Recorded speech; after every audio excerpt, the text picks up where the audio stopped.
12월 3일 비상계엄 직후에 곽정근 중장과 홍장원 전 국정원 1차장이 국민들이 비상계엄을 내란으로 생각할 수 있도록 결정적인 역할을 했습니다. 곽정근 중장은 윤석열 대통령이 직접 전화해서 국회 본회의장의 문을 부수고 의원들을 끌어내라고 지시했다, 이렇게 얘기를 했고, 홍장원 전 차장은 윤 대통령이 국회의원 등을 싹 잡아들여라, 이렇게 얘기했다고 하는 바람에 국민들이 내란이라고 생각할 수밖에 없는 상황이 발전된 거죠. 이 두 사람의 발언으로 그 이후에 수사기관들은 경쟁적으로 내란죄 수사권도 없는 공수처가 대통령 체포 작전을 펼친 겁니다. 또 헌재는 쫓기듯이 지금 수사를 하고 있습니다. 심리를 하고 있습니다.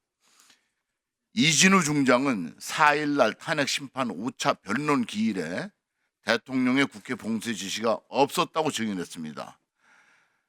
여기에 대한 이진우 중장은 본관을 봉쇄하고 출입을 막으라는 지시가 있었나라는 윤석열 대통령 대리인의 질문에 없었다, 이렇게 단호하게 대답을 했습니다.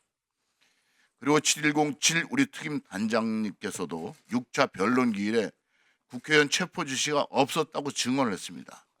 그리고 자신의 임무는 국회 봉쇄고 국회를 확보하는 것이 임무였었다, 이렇게 얘기를 했죠. 여기서 봉쇄는 국회의원 출입 통제를 의미하는 것이 아니라 질서 유지 차원이었었다고 얘기하고 있습니다.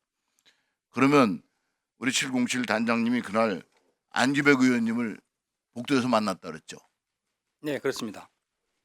그러면 지시를 정식으로 국회의원을 체포하라, 구금하라, 드러내라, 이런 지시가 있었다면 안기백 의원도 국회의원이니까 거기에 해당되죠. 네, 그렇습니다. 근데 단장님은 그렇게 하지 않았죠. 네, 그런 지시가 없었습니다. 그렇죠.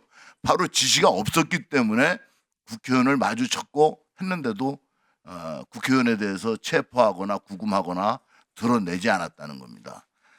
또 하나 묻자면은 실제로 단장님은 우리 국회의 본청, 이 건물이죠. 이 건물에 과거에 12월 3일 이전에 들어와 본 적이 몇 번이나 있으세요? 없습니다. 없죠. 사실 이 안에 내부 구조가 어디서 어떻게 몇 층으로 되어 있는지 이 자체도 잘 모르시잖아요. 그렇습니다. 예. 그러고서 들어오신 거죠, 그날. 네, 당일날 들어와 가지고 했는데, 전원 차단도 제가 그 전기를 좀 공부한 사람입니다.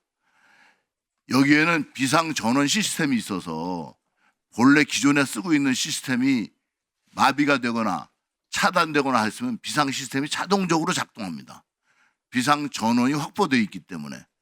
그래서 그날 지금 발표는 5분이라고 하는데 5분까지 가지 않습니다.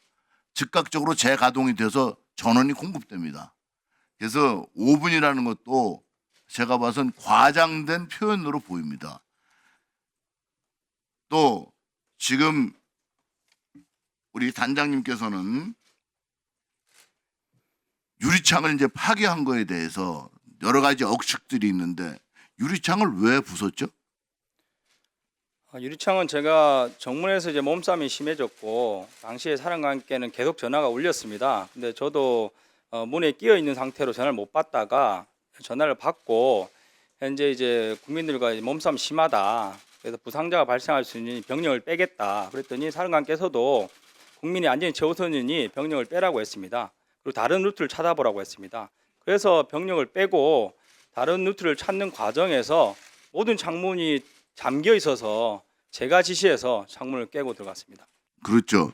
그 문을 깬 것도 실제 누구 지시에 의해서 한 게 아니라 지금 실제로 민간인들과 계속 접촉이 되고 트러블이 자꾸 생기고 거기서 소화기로 분사되고 이런 상황이 발생하니까 다른 출입구를 찾기 위해서 유리창을 깬 거 아닙니까? 그렇습니다. 예.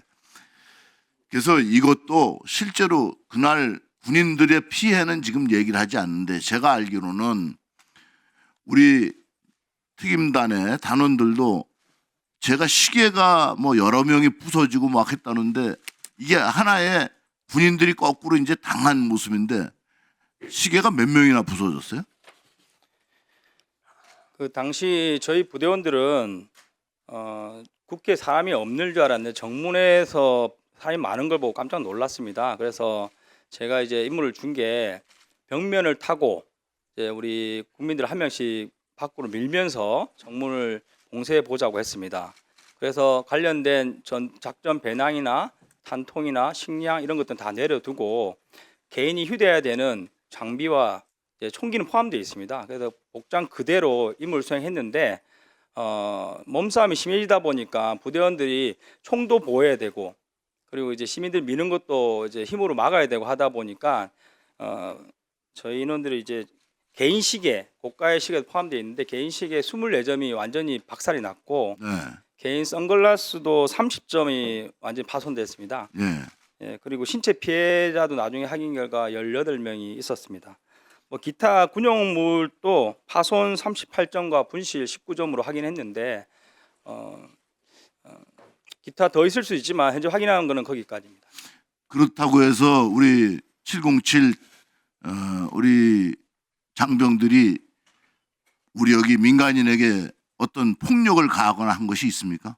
없습니다. 없죠. 예. 오히려 그 국민들을 보호하기 위해서 적극적으로 노력했다는 모습을 우리가 지금 말씀하신 것만 가지고도 파악할 수 있습니다. 그래서 다시 한번 말씀드리면 국회의원을 끌어내란 지시도 없었고 단장도 그렇게 생각 안 했고 그렇기 때문에 국회의원을 마주쳐도 끌어내려고 생각도 안 했고 오히려 인사하지 않았습니까? 제가 두 번을 쓰고 있어서 따로 인사는 안 드렸습니다. 네. 그래서 실제로 그런 지시가 없었고 단 전원을 내린 것도 실제로 그 상황을 타개하기 위해서 단장이 한번 전원 내려봐라 한 것이지 이게 예, 대통령 지시는 아니고 사령관께서 헌재에서 진술하셨듯이 사령관 개인 판단에 의한 지시였고 저는 당시 그 지시가 건물 봉쇄 및 확보에 필요한 지시라고 이해했습니다. 그리고 저희 임무를 받고 간 요원의 말을 빌리면 그 인원은 제가 지하에 내려가서 한번 불 끄는 거 찾아봐라 이 정도 말을 하니까 본인은 단장 의도가 지하 1층 문을 이렇게 닫는 데 필요한 조치라 이해하고 행했다고 답변했습니다.